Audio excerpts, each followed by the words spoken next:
Greetings, friends, and welcome to Beast Foundry. My name is Christian, and as usual, I will be your guide today.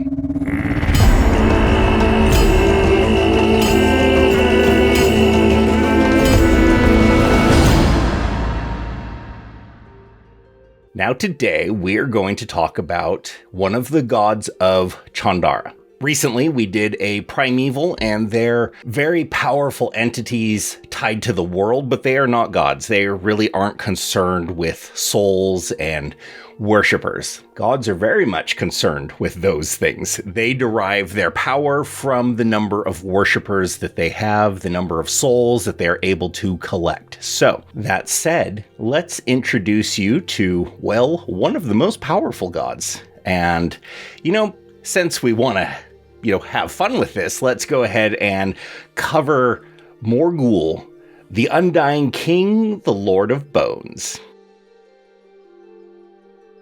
And with Morgul, you can see here, his holy symbol is a flaming skull above this hand that is kind of holding it. He has no actual allies.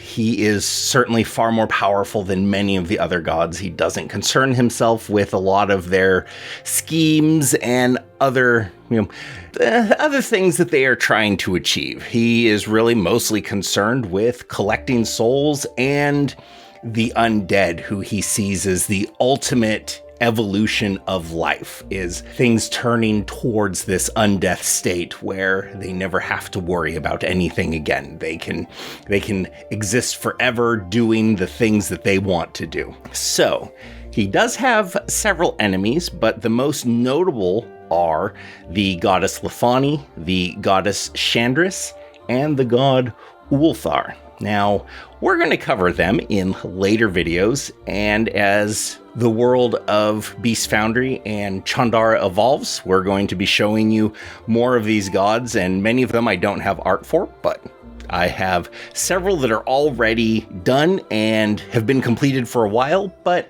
I kind of wanted to get into the primevals and the gods themselves at the same time. So they're somewhat similar power structures, and they have an equal importance in the world, even though the primevals are kind of more in the shadows, as it were. That said, we have relationships. The goddess Carisha, she completely lusts after Morgul and will do anything in an attempt to just bask in his ultimate power. His temples are ancient ruins, crypts, and defiled churches. His worshippers tend to be cultists, the terminally ill, tyrants, and undead. And a lot of the terminally ill, as they reach the end of their life, they get scared. And they question if they have been good enough or, what have you, to reach the courts of some of these other goodly gods or even neutral or evil gods. So they know that they can turn to Morgul in their last moments and he will take them in. He will take their souls. And maybe if they can launch a compelling argument at his court, they might be able to return as undead if they have unfinished business. So, when you see all of these monster entries about revenants and things that come back because, they still have things to do, this is them pleading their case at the court of Morgul when they reach the Fortress of Souls in his home. His home is located on Shalorath. That is a dimension unique to the setting that I'm creating, and it is a quasi-negative plane, but also a plane of shadow. The planes cover a lot of various concepts. There's not really any one plane that's ever devoted to one core thing. So Shalorath is, where he keeps his home. And his sacred animal is the vulture. Sacred colors are black and purple, and divine ability scores are charisma and intelligence. So plenty of sorcerers and other things worship Morgul to gain power and necromancers, anything that really wants to deal with the undead. Morgul is probably going to be a god that will spring up a lot. And because he doesn't overly care about what's going on in the world, he doesn't care if his worshippers have their own ulterior motives, if they want to get revenge or lay claim to some area. So he doesn't care about any of that. So hence the wide variety of worshippers that, they could be recluses and liches that no one's heard of for centuries, or they can be petty tyrants that they were slain by a hero and found a way to come back and continue their cause. So, he's a fun god and a great way to introduce some awesome reoccurring villains to your players. Now,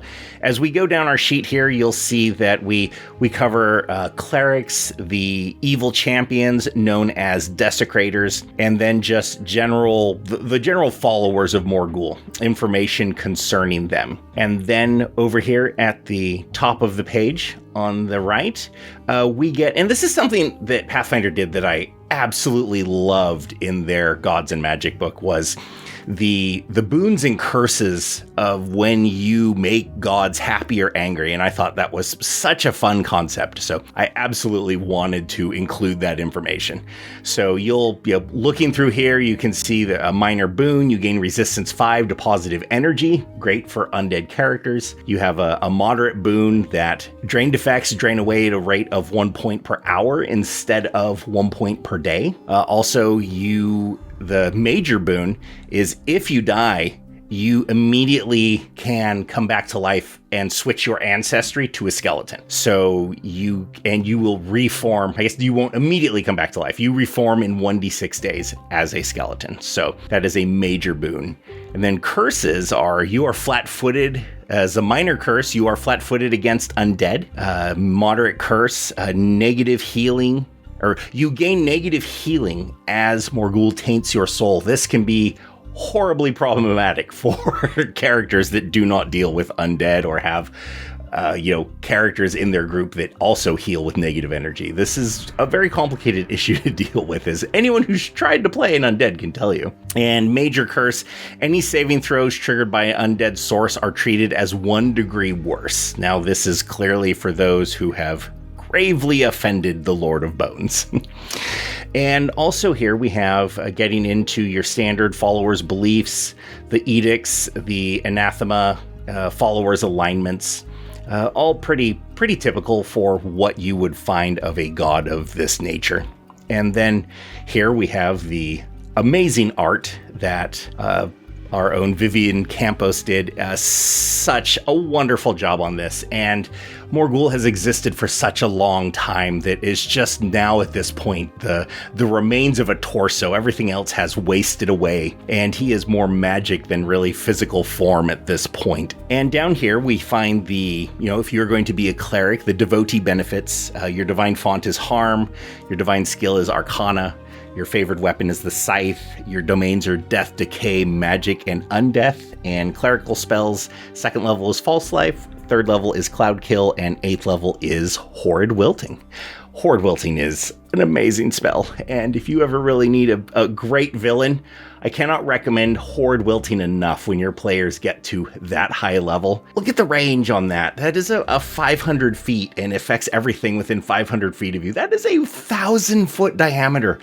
I mean, you can go to a city and literally kill hundreds, maybe thousands, depending on how dense that city is. So, such a great spell. Anyways, kind of short. That's all I had. I just wanted to cover one of the gods. We're going to cover more of these in the weeks to come. So if you like this and you want to see more of the ones that are already done, this is available at any of our Patreon tiers. We have a $2 tier. That's for getting tokens and things for our West Marches campaign that we run in the Roll for Intent Discord. And then $5 is pretty much all of the player information that you would want. Every monsters, equipment, ancestries, all of that stuff is at the $5 tier.